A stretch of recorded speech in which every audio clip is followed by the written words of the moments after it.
جانتے ہیں کہ مولا کی زیادہ تر زندگی جو گزری ہے تمام ائمہ کے ساتھ یہ رہا کہ قید خانوں میں ائمہ کی زندگی گزری ہے. اب مولا بھی قید خانے میں ہے اور دوسرے قیدی بھی قید خانے میں ہے, لیکن قید خانے کو جو نمازی بنا دے اسے سید الساجدین کہتے ہیں. قیدیوں میں وہ تبلیغ کر رہے ہیں کہ ہر قیدی دیکھتا جاتا ہے, مولا کی سیرت پہ عمل کرتا چلا جاتا ہے, کیا شان ہوگی سجدوں کی, کیا شان ہوگی مولا کی عبادت کی. اب ایک شخص ہے جو زار و قطار رو رہا ہے زندان میں. اب مولا سے کہا تو اس نے کچھ نہیں, مگر یہ علم غیب کے مالک ہیں, انہوں نے دل کا حال جان لیا. جیسے ہی دل کا حال معلوم ہوا کہا میرے قریب آؤ. اب یہ قریب آیا مولا کے. مولا نے کہا میں جانتا ہوں, تم کیوں گریہ کر رہے ہو؟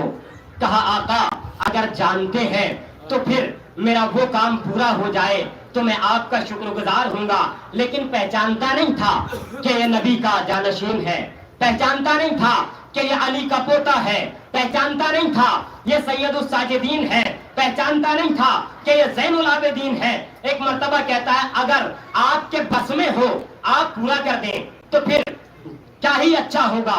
اسے معلوم نہیں کہ کن فیکون کا مالک ہے یہ میرا مولا. یہ کہتا ہے بات ہو جایا کرتی ہے, کہتا ہے آقا میں جو چاہتا ہوں, کہا مجھے معلوم ہے تم کیا چاہتے ہو. آج تمہیں اپنے گھر کی بہت یاد آ رہی ہے, اپنے بیوی بچوں کی بہت یاد آ رہی ہے. کہا ہاں ایسا ہی ہے. کہا مجھ سے وعدہ کرو کہ میں تمہیں تمہارے گھر پہنچا دوں گا, لیکن وعدہ یہ کرو تم آ جاؤ گے. جتنا وقت لے کر کے گیا کہا مولا وعدہ کرتا ہوں میں آ جاؤں گا. بس مولا نے اس سے کہا کہ آنکھیں بند کرو. بس عزیزان گرامی نہ جانے کیا کہا کہ ایسا لمحہ تھا وہ شخص یہ کہتا ہے کہ لفظ کن میں دو حرف ہوتے ہیں, ایک کاف ہوتا ہے ایک نون ہوتا ہے. وہ کہتا ہے میں نے کاف کو جیل میں سنا, نون کو اپنے گھر کے اندر سنا.